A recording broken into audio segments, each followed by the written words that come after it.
سفر تھا میرا بنیر سوات کا، جہاں پر سیلاب نے بہت زیادہ تباہی پھیلائی ہے۔ ایسے حادثات میں شریعت ہمیں کیا کہتی ہے، شرعی رہنمائی کیا ہے؟ لوگوں کے بہت سارے کانسیپٹ بھی غلط ہوتے ہیں۔ کچھ لوگوں کا خیال یہ ہوتا ہے کہ یہ حوادث گناہوں کا وبال ہیں، کچھ کا خیال ہوتا ہے کہ نہیں، اس کا اللہ سے کوئی تعلق نہیں ہے، یہ تو قدرتی حادثے ہیں۔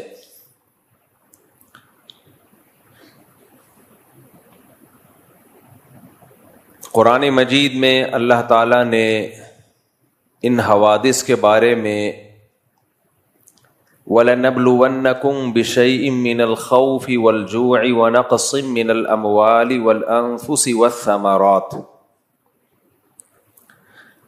اتنے اہم موضوع کے بارے میں اللہ نے ہمیں لاوارث نہیں چھوڑا۔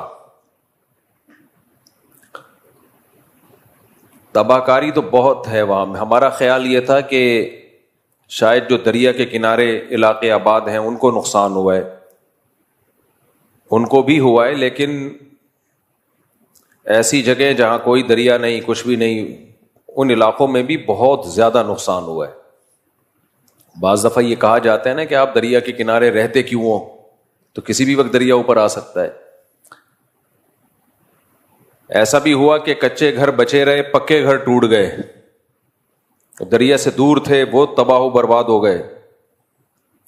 بہت ہی ناگفتہ بھی حالت تھی، بہت ہی ایسی جو الفاظ سے بیان نہیں کی جا سکتی۔ ایک آدمی کے سامنے اس کی بیوی بھی گئی، اس کی ماں بھی گئی، اس کی بیٹی بھی گئی، اس کے بیٹا بھی گیا، وہ دیکھ رہا ہے یہ منظر اپنی آنکھوں سے۔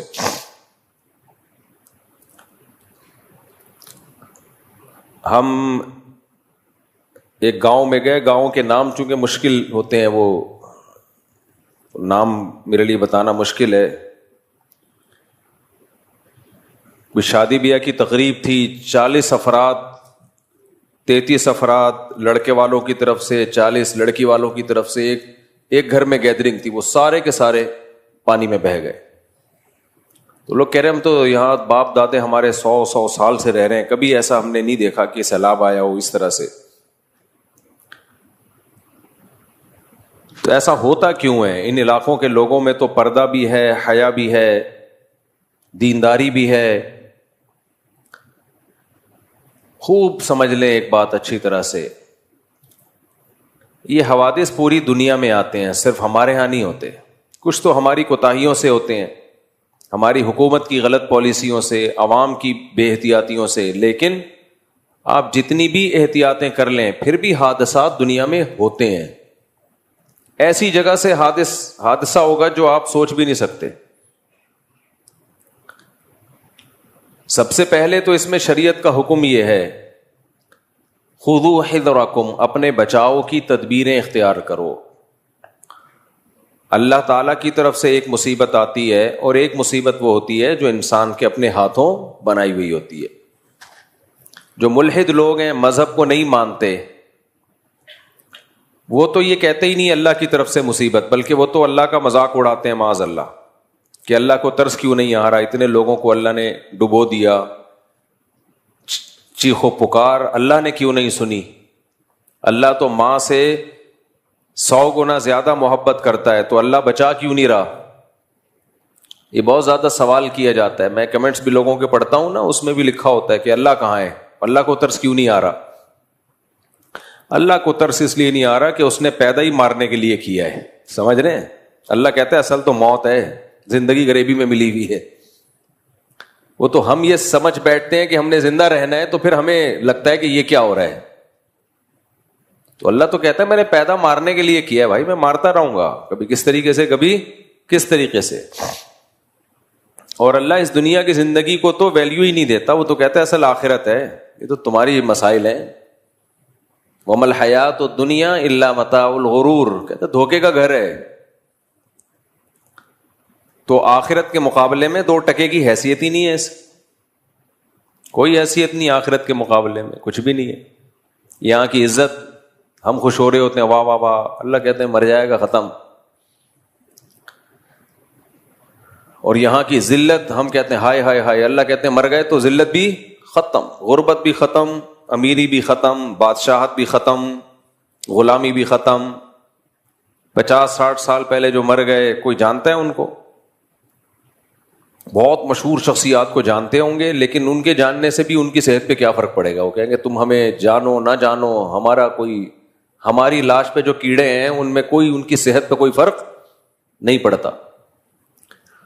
یہ تو مادہ پرستی کی دنیا ہے جس نے دنیا کو اتنی زیادہ لفٹ کرا دی ہے. ابھی میں جب ایئرپورٹ پہ تھا تو ایک صاحب سے بات چیت ہو رہی تھی, کہنے لگے کہ ہمارے ہاں احتیاطی تدابیر نہیں ہوتی اس لیے حادثے ہوتے ہیں. بات صحیح ہے, ہم لوگ تھوڑے سے غیر محتاط بھی ہیں, لیکن یہ جو ابھی تباہی آئی ہے اس میں تو احتیاط کا تعلق ہی نہیں تھا. یہ تو کلاؤڈ برسٹ, بادل پھٹا اور وہ تو سارا پانی اچانک زمین پہ آیا, اس میں کیا احتیاط کرے گا انسان؟ ہو ہی نہیں سکتا. بادل کو پھٹنے سے کون روک سکتا ہے بھائی؟ بادل جب پھٹتے ہیں, منو ٹنوں پانی جو بادلوں میں اچانک زمین پہ آتا ہے, اور وہ اتنی بڑی بڑی چٹانیں, اتنے بڑے بڑے پتھروں کو بہا کے لے گیا. وہ پتھر تو جہاں سے گزرے انہوں نے ملیامیٹ کر دیا سب کچھ. ان لوگوں کو یہ غم نہیں تھا ابھی جب ہم گئے ہیں کہ ہمارے خاندان کے 30 افراد مر گئے, 40, ان کے لاشیں نہیں مل رہی. یہ غم تو پرانا ہو چکا تھا 4 دن. یہ تھا کہ لاشیں تو نظر آئیں. ایک آدمی نے کہا میرا بچہ غائب ہے, دوسرے نے بتایا کہ میں نے دفنا دیا ہے, مل گیا تھا مجھے, دفنا دیا ہے. تو رونے لگا کہ میں دیکھ ہی لیتا اس کو. ایسی افراتفری. دیکھو اس افراتفری سے بچنے کے 2 طریقے ہیں. یا تو اتنی احتیاطی تدبیریں اختیار کر لو کہ کبھی دنیا میں حادثہ ہی نہ ہو. کیا خیال ہے؟ نہیں آ رہی سمجھ میں میرا خیال ہے؟ اتنی احتیاط کر لو جو مائیکل جیکسن نے کی تھی.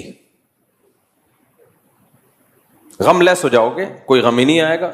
ٹینشن کیوں ہوتی ہے؟ ٹینشن والی باتوں سے. ایسا ہی ہے نا. مجھے ایک بات بتاؤ, دنیا کا سب سے بڑا مسئلہ ٹینشن ہے یا نہیں ہے؟ سب سے بڑا مسئلہ کیا ہے؟ خوش زندگی. زندگی میں خوشیاں آئیں, پریشانیاں نہ ہو. سب سے بڑا انسانیت کا مسئلہ یہی ہے. اسی خوشیوں کے لیے تو دنیا ترقی کر رہی ہے. ہیلتھ کو فوکس کیا ہوا ہے تاکہ بیماری نہ ہو, کیونکہ بیماری خوشی نہیں ہے, بیماری کیا ہے؟ غم ہے. تو لہذا ہیلتھ کے شعبے میں انسان کتنا بڑھ رہا ہے. غربت خوشی ہے یا مالداری خوشی ہے؟ بول رہا ہے نا, مالداری. ایک اکیلا آدمی بول رہا ہے, باقی سب چپ بیٹھے ہوئے.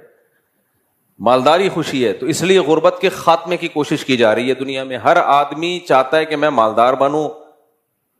تو ٹینشنوں کے جتنے اسباب ہیں ان کو دنیا پیچھے پڑی ہوئی ہے کہ ان کو ختم کیا جائے, اور ان سب کے پیچھے جو ٹاسک ہے, جو ہدف ہے, وہ کیا ہے؟ تاکہ ہمیں کیا ملیں؟ خوشیاں.